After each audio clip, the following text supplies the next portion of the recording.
आज हम रीतिकाल की परिस्थितियों पर चर्चा करेंगे। आप सभी जानते हैं कि साहित्य मनोदशा का मुक्त द्वार और समाज का दर्पण होता है। यद्यपि कवि या सृष्टा की आंतरिक परिस्थितियों का मूल्य कम नहीं होता, किंतु बाह्य परिस्थितियां भी कवि प्रतिभा को प्रभावित करती रहती हैं। परिवर्तित मनोदशा के साथ साहित्य में तात्कालिक जीवन भी ध्वनित होता है। युग विशेष की सामाजिक, राजनीतिक, धार्मिक, सांस्कृतिक व कलात्मक परिस्थितियां काव्य प्रवृत्तियों को प्रोत्साहन देती हैं। भक्ति काल की उन्नत आध्यात्मिक भावधारा के बाद रीति की काव्य विवेचक तथा श्रृंगारपरक काव्यधारा के उत्स को भी हम इन्हीं युगीन परिस्थितियों में ढूंढ सकते हैं। रीतिकाल की परिस्थितियों का अध्ययन करने के लिए हमें कतिपय बिंदुओं पर ध्यान देना होगा। सबसे पहले यदि हम राजनीतिक परिस्थितियों की बात करें तो रीतिकाल का जो समय सीमा है संवत 1700 से 1900 के मध्य, यह काल हिंदी साहित्य में उत्तर मध्य काल या रीतिकाल के नाम से जाना जाता है। यह समय मुगल साम्राज्य का समय रहा है। मुगल सम्राट शाहजहां के समय अपनी चरम उन्नति के पश्चात मुगल साम्राज्य के वैभव का सूर्य निरंतर अस्तोन्मुख दिशा की ओर बढ़ता जा रहा था। शाहजहां के अंतिम दिनों में उत्तराधिकार के लिए उनके पुत्रों में हिंसक कलह प्रारंभ हो गई थी। असहिष्णु और कूटनीतिज्ञ औरंगजेब ने दारा व अन्य भाइयों को निर्दयतापूर्वक अपने मार्ग से हटा दिया। उसकी धार्मिक कट्टरता और असहिष्णुता के कारण औरंगजेब का शासनकाल धार्मिक उपद्रवों, विद्रोहों और संघर्षों का काल था। औरंगजेब की मृत्यु के साथ ही मुगल साम्राज्य धराशायी हो गया। मुगलों के उत्तराधिकारी अयोग्य, असमर्थ, विलासी एवं नपुंसक सिद्ध हुए। शाह आलम बक्सर के युद्ध में अंग्रेज़ों से हार गया। वे केवल कठपुतली शासक बनकर रह गए। नादिर शाह और अहमद शाह अब्दाली के आक्रमणों ने तो मुगल साम्राज्य की रीढ़ की हड्डी ही तोड़ दी। मुगल सम्राट दर्पण व कंघा हाथ में लिए अपनी ही विलास लीला में मग्न हो गए। राजकाज वैश्याएँ चलाने लगी। मोहम्मद शाह तो अपने नाच गान, ऐशो आराम और विलासी प्रवृत्ति के कारण रंगीले की उपाधि से भी विभूषित किए गए।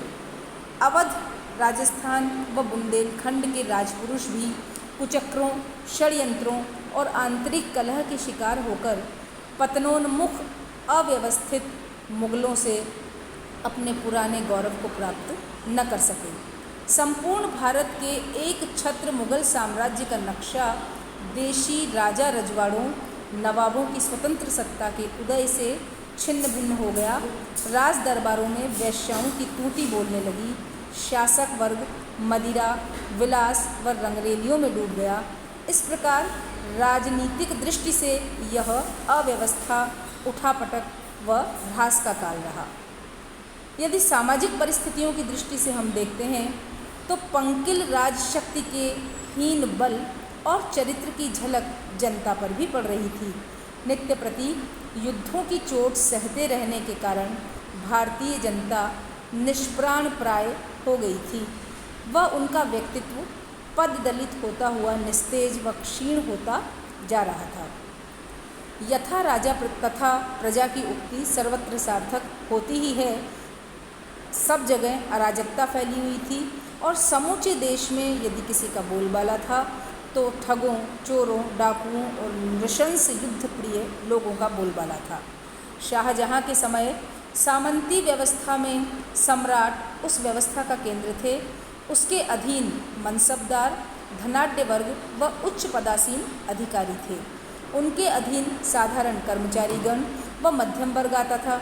तत्पश्चात साधारण व्यापारी व मिट्टी से सोना पैदा करने वाले कृषक वर्ग थे, जो मेहनत करके भी कष्ट सहने को मजबूर थे।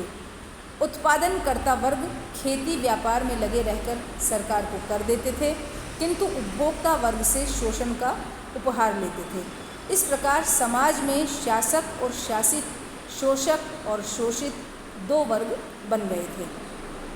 मुगल बादशाहों की विलास प्रियता का समाज पर सीधा प्रभाव पड़ा। महलों में लगने वाले रूप बाजार व प्रदर्शन वृत्ति के परिणाम स्वरूप अनैतिकता हावी हो गई थी, सदाशयता लुप्त होती जा रही थी और पवित्रता अंतिम सांसें ले रही थी। छोटे छोटे सामंतों के निवासों में विवाहिता स्त्रियों के साथ साथ रखैलों की भरमार थी। नारी की महिमा व गरिमा तो जैसे तार तार हो गई थी। सामंती दृष्टिकोण से उसे मनोरंजन की वस्तु मानते हुए केवल उसकी नग्नता, मांसलता और शारीरिक सौंदर्य को ही देखा जा रहा था। अधिकार विहीन नारी अस्तित्वहीन होती जा रही थी। उच्छृंखल यौन संबंध, मद्यपान, द्यूत क्रीड़ा, आभूषण प्रेम, बहुपत्नी प्रथा, वैश्यागमन, शतरंज और चौसर के खेल आम जनता को भी प्रभावित कर रहे थे। फलस्वरूप बाल विवाह, बहुविवाह, अनुमेल विवाह, पर्दा प्रथा जैसी कुप्रथाएं पनपने लगी। रूढ़ियों में जकड़ा हुआ जनसाधारण जादू टोना, शकुन व अन्य अंधविश्वासों में घिरने लगा था। कवि और कलाकार राज्याश्रय में रहकर केवल उनके नशे व मद का खुमार बढ़ाने में सहायक थे। वे जनमानस से कटकर रह गए थे। हिंदुओं की राजनीतिक पराजय ने उनके जातीय संगठन को नष्ट कर दिया। उनमें जातिभेद, छुआछूत व कर्मकांड को लेकर पारस्परिक संघर्ष पनप रहे थे। मुसलमानों में श्रेष्ठता का भाव प्रबल होने पर भी शिया, सुन्नी, ईरानी आदि का भेदभाव था। पदाक्रांत जनमानस में छल, कपट, ईर्ष्या, द्वेष, षड्यंत्र, कुचक्र, अपव्यय, रिश्वत, भेदभाव, विलासिता, निराशा और अनैतिकता घर कर रही थी। समग्रतः यह समाज, सभ्यता और संस्कृति के पतन का काल था। धार्मिक परिस्थितियां भी कवि की लेखनी को प्रभावित करती हैं। सांस्कृतिक और सामाजिक पतन के इस युग में धर्म पर भी अधर्म हावी हो गया था। धर्म के नाम पर अंधविश्वास, पाखंड, आडंबर, दिखावा और रूढ़ियों का बोलबाला हो गया था। पंडित और मुल्ला धर्म के ठेकेदार बन बैठे थे। उत्तर भारत में आचार्यों द्वारा स्थापित भक्ति मार्ग रूढ़ होता जा रहा था। मठ और मंदिर देवदासियों के नृत्य से झंकृत थे। कृष्ण भक्ति संप्रदाय में माधुर्य भाव की ओट लेकर नायिका भेद और उसमें परकीया भाव का भी समर्थन खुलेआम किया जा रहा था। सूरदास व अन्य भक्त कवियों की पावन राधा कृष्ण भक्ति धारा और आध्यात्मिक भावना स्थूल इंद्रियता और लोलुपता में, रसिकता में परिणत हो रही थी।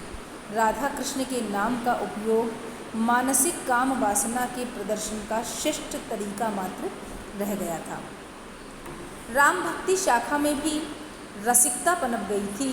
शील, शक्ति और सौंदर्य धाम राम की छवि का चित्रण छैल छबीले रूप में हो रहा था। राम भक्ति में स्त्रैण भाव आ गया था। इस्लाम में भी रूढ़िवादिता बढ़ गई थी। अशिक्षित जन समुदाय अंधविश्वास, तीर्थ, व्रत, ताबीज व मनौतियों के जाल में फंसा धर्म प्रदर्शन को ही सच्ची भक्ति मान रहा था। लोग भाग्यवादी और अकर्मण्य होते जा रहे थे। धार्मिक, सांस्कृतिक और नैतिक अधःपतन के परिणाम स्वरूप धार्मिक स्थल भ्रष्टाचार और पापाचार के केंद्र बन गए थे। नैतिकता समाप्त प्राय हो गई थी। इसी प्रकार कला और साहित्य की जो स्थिति थी, यह काल सभी प्रकार से चूंकि राजाओं, नवाबों और जागीरदारों के ऐशो आराम और स्वच्छंद व्यवहार का काल था, कला के प्रेमी मुगल शासकों ने फारसी और हिंदू शैली के समन्वय से विलासितापूर्ण मुगल शैली का निर्माण किया था, जिसकी छाप उस समय के स्थापत्य, चित्रण, आलेखन, चित्रकला, संगीत कला व अन्य ललित कलाओं पर स्पष्टतः दिख पड़ती है।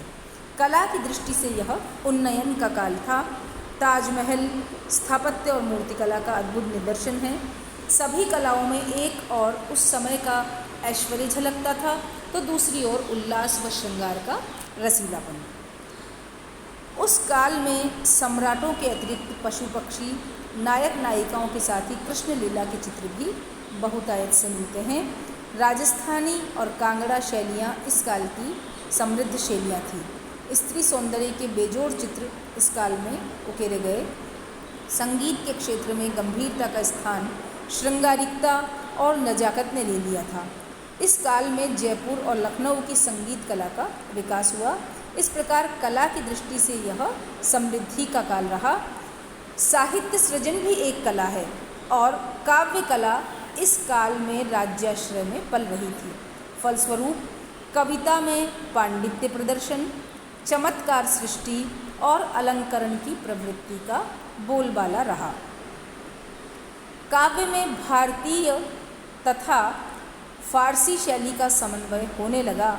छोटे छोटे नरेशों के दरबार में भी कवि शायर उनकी प्रशस्ति गान में रत रहते थे। हिंदी कवियों ने भी यही कहा कि अब के कवि रीझी हैं तो कविताई जानो, न तू राधिका कन्हाई सुमिरन को बहानो हैं। राधा कृष्ण के नाम पर कुत्सित और घृणित श्रृंगारिक चित्र भी कविता में प्रस्तुत किए गए।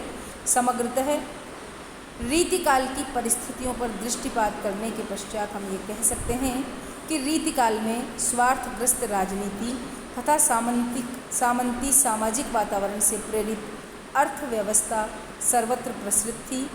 ऐसे विलासपूर्ण वैभव से युक्त प्रदर्शन प्रधान वातावरण में वैसे ही श्रृंगारपरक अलंकरण युक्त पांडित्य प्रधान साहित्य का भी सृजन किया जा रहा था। जब हम रीतिकाल की विशेषताओं पर बात करेंगे तो ज्ञात होगा कि परिस्थितियाँ किस प्रकार किसी भी काल के साहित्य लेखन को प्रभावित करती है। रीतिकाल की सभी परिस्थितियाँ थी, उनका प्रभाव रीतिकाल के साहित्य पर भी पड़ा। कलाकार की स्वतः स्फूर्त चेतना, स्वतंत्र सृजन दृष्टि यहाँ दबकर रह गई थी। फलस्वरूप रीतिकाव्य महलों की क्रोड़ में पला बढ़ा व जन सामान्य के हानि लाभ उत्कर्ष अपकर्ष से कटता चला गया।